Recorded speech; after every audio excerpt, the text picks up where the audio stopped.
Ingrid! Ingrid! Shouted a boy's voice. Where are you? Ingrid! The boy jumped over a gooseberry bush and ran around the corner of the house from the garden to the lawn in front of the windows. Hello. Cuckoo. Ingrid. I'm here. You don't have to shout, said a tired voice from under a big fuchsia plant. You're so loud, chumps. What do you want now? It's too hot to walk before tea.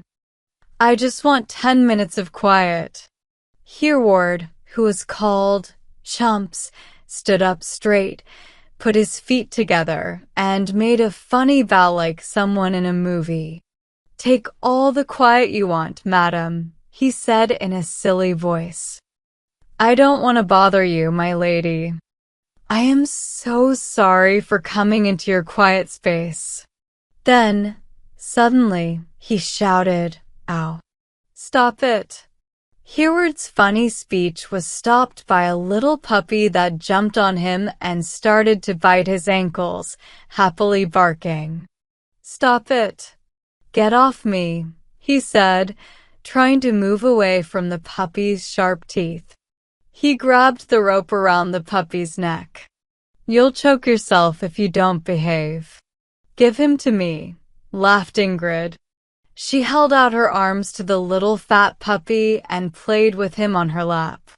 Oh, he made you dance. You looked so funny. Come here, sweetie. Don't bite my fingers.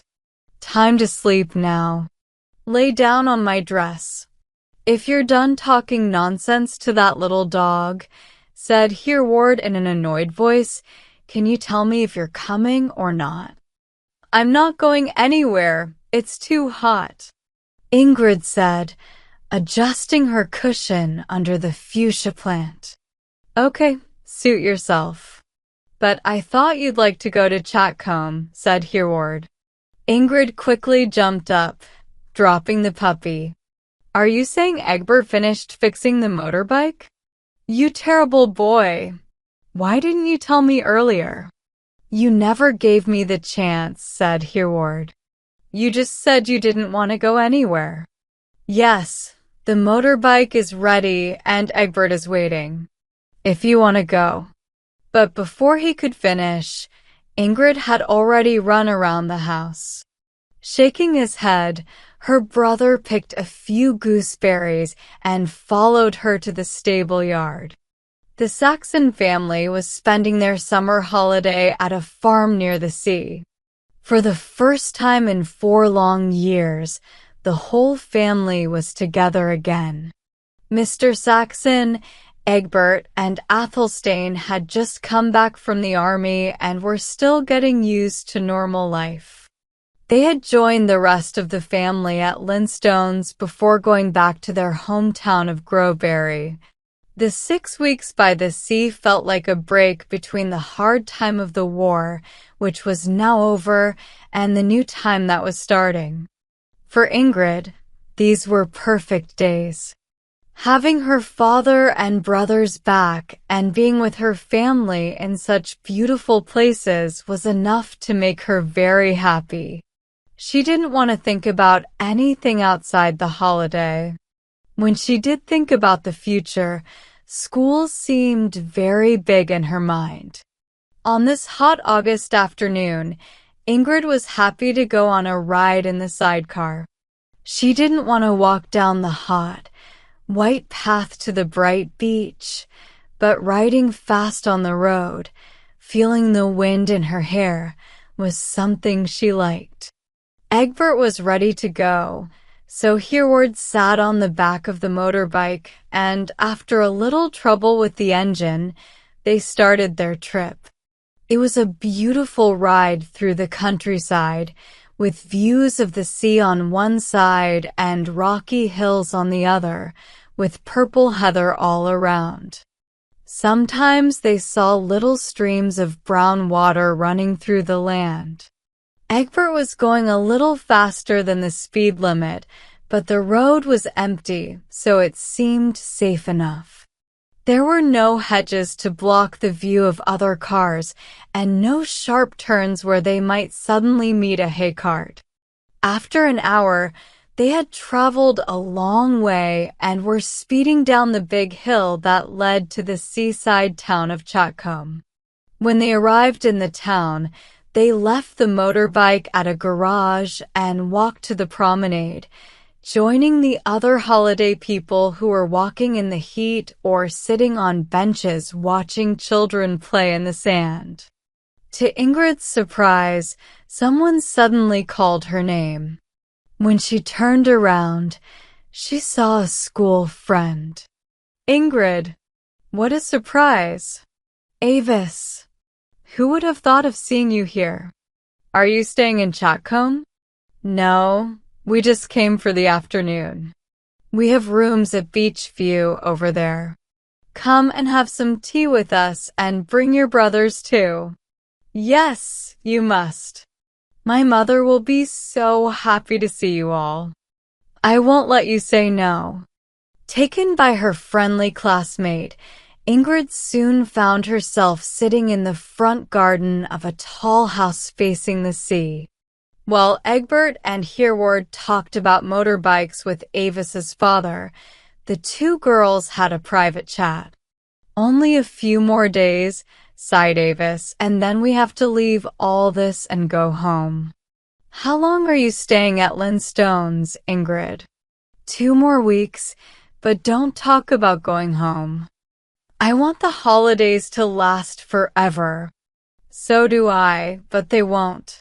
School starts on the 21st of September.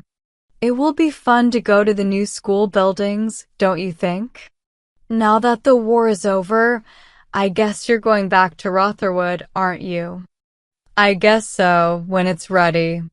But the Red Cross left a long time ago, and the whole place has been fixed up, right?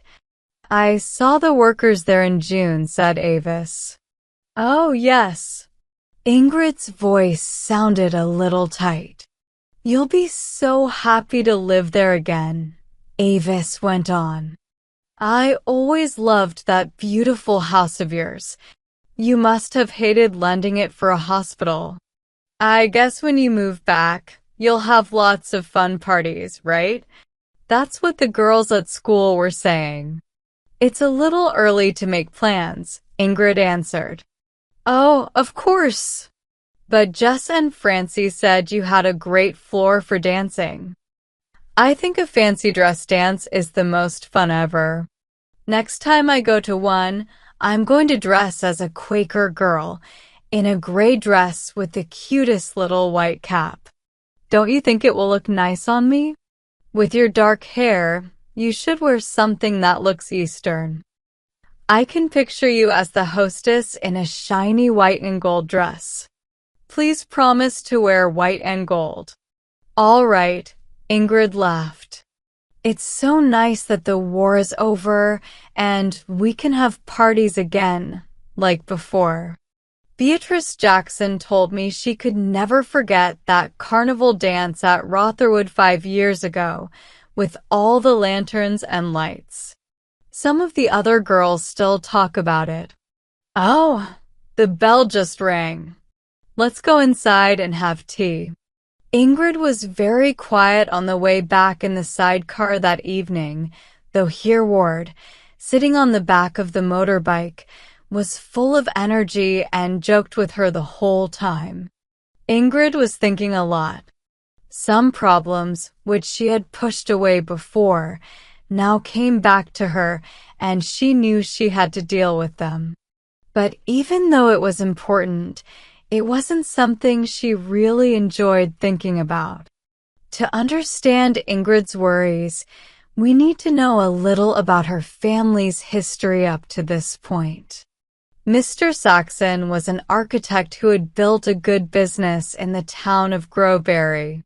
He designed and built a beautiful house for his family, and they often invited their friends over for fun.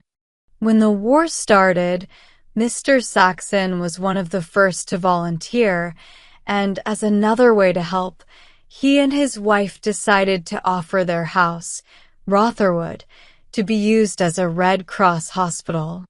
At that time, the three boys were still in school.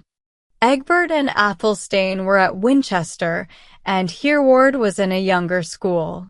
So, Mrs. Saxon moved out of Rotherwood with Quenried and Ingrid, and they rented rooms in town while the girls went to a local school. For the entire war, this was how they lived.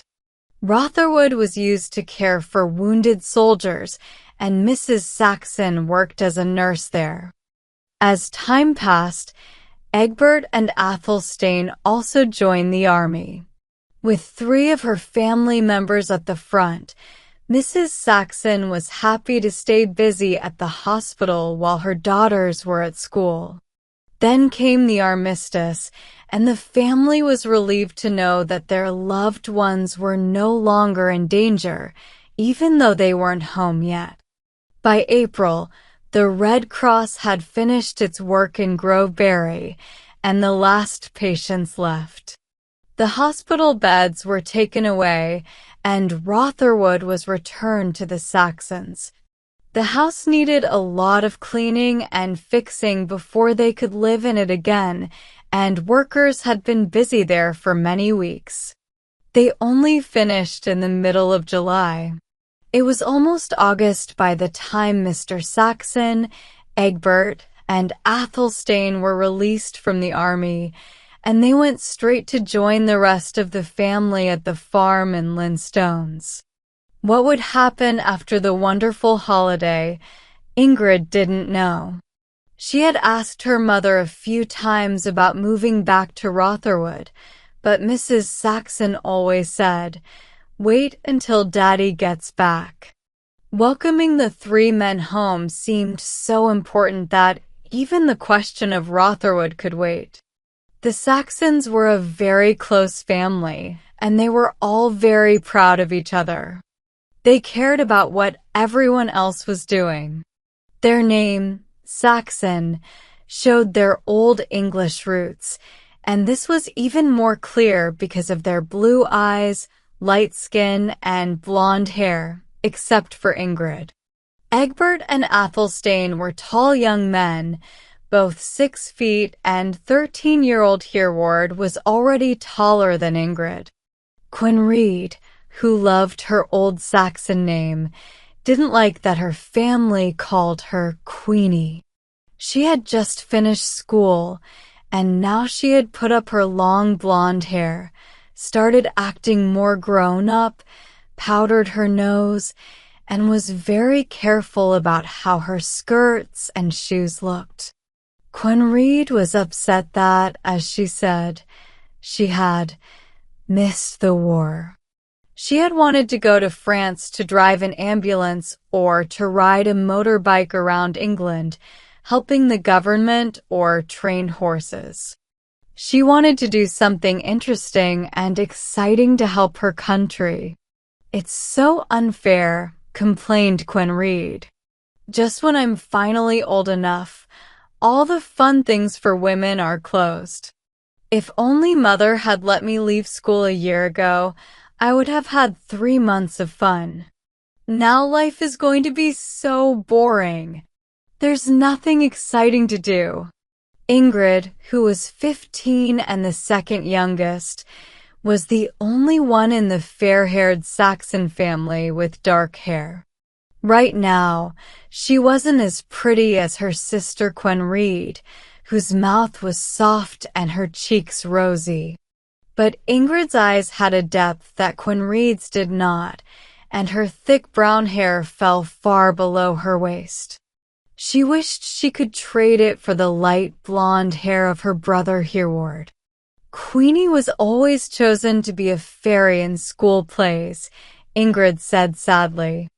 "They never picked me, even though her costumes would have fit me perfectly.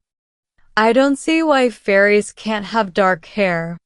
And it was the same when we did The Merchant of Venice. Miss Carter gave the part of Portia to Francie Hall and made me play Jessica. Francie was terrible and ruined the whole thing. Next time, I'm going to wear a blonde wig and see what happens.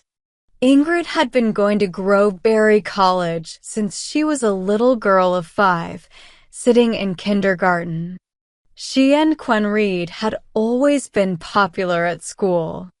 Before the war, they gave fun parties at Rotherwood for their classmates. Even though they couldn't do that during the war, everyone knew that their beautiful house had been given to the Red Cross for the soldiers, and people admired their family for being so patriotic. From what Avis had said the day before, it was clear the girls at school thought the Saxons would soon move back to Rotherwood and would have parties there again in the autumn and winter. Ingrid had avoided answering Avis's questions, but she knew she had to be ready to give a real answer soon. The next morning, Ingrid found her mother alone for a quiet talk. "Mumsy," she began, "I've been meaning to ask you, are we going back to Rotherwood after the holidays?" Mrs. Saxon folded her sewing, put away her thimble and scissors in her basket, and leaned on the arm of the garden seat as if ready to have a serious conversation. "And I've been wanting to talk to you about this too, Ingrid. Will you be very disappointed if I tell you no?" "Oh, Muvvy." Ingrid's voice sounded very upset. "It can't be helped, dear," Mrs. Saxon said kindly. "It really can't. I think you're old enough now to understand. The war has made life very hard for many people. Some have made a lot of money, but others have lost it. We're one of the families that lost. When your father went to France, he had to leave his work, and other architects took over and got the business he used to have. It might take him a long time to build up his business again, and that's going to be very stressful for him. Plus, most of the money we invested that used to give us good income isn't worth much now. Instead of being rich, we'll have to be very careful to make ends meet. Going back to Rotherwood is impossible. Everything costs 2 or 3 times as much now, and our income is much lower. We just can't afford to keep such a big house anymore." "Where are we going to live then?" Ingrid asked, her voice shaking. "In the bungalow that Daddy built on the moors. Luckily, the people renting it are leaving, and we didn't rent it to anyone else. It will be perfect for us now. Athelstane is going to start medical school in Berkshire, and he can ride there every day on the motorbike. We hope to send him to study in London, but that's just one of the many plans that didn't work out. Will Hereward and I go to school in Groveberry every day?" "Hereward can manage, but I'm going to arrange for you to be a weekly boarder at the new hostel. You can come home from Friday to Monday." "Now, don't cry about it, darling," she said as a big tear fell on Ingrid's dress. "After all, we have a lot to be thankful for. If we had lost Father, or Egbert, or Athelstane in the war, we would have real reasons to grieve. But we still have each other, and that's the most important thing. We must stay strong as a family and support each other. Cheer up. It will be so horrible to go back to school this term and not live at Rotherwood." Ingrid sobbed. Her mother gently patted her head as it rested on her knee. "Poor dear. It's hard for all of us. We all have a challenge to face right now. Let's see who can be the bravest. We're fighting against hard times now, not the enemy, so we have to be strong. Will you stand with the family and keep going?" "I'll try," Ingrid said, wiping her tears with her handkerchief.